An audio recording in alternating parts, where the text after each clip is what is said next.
हमारे आका जनाब मोहम्मद सल्लल्लाहु अलैहि वसल्लम ने इरशाद फरमाया क़यामत के दिन अल्लाह ताला ऐसे 3 लोगों के खिलाफ खुद मदई बनेगा जो ये काम करते होंगे।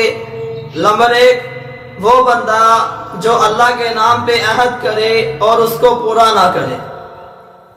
नंबर 2, वो बंदा जो किसी आज़ाद गुलाम को बेच खाए, उसकी कमाई खा ले। नंबर 3, वो बंदा जिसने किसी इंसान से काम करवाया हो, मजदूरी करवाई हो और उसकी उजरत उसे ना दे। मेरे मोहतरम भाइयों, ऐसे लोगों के खिलाफ अल्लाह ताला क़यामत के दिन खुद मुकदमा लड़ेंगे। हमें ऐसे कामों से बाज आना चाहिए। अगर हम किसी इंसान से काम करवाते हैं तो उसका पसीना सूखने से पहले उसकी उजरत उसे दे देनी चाहिए।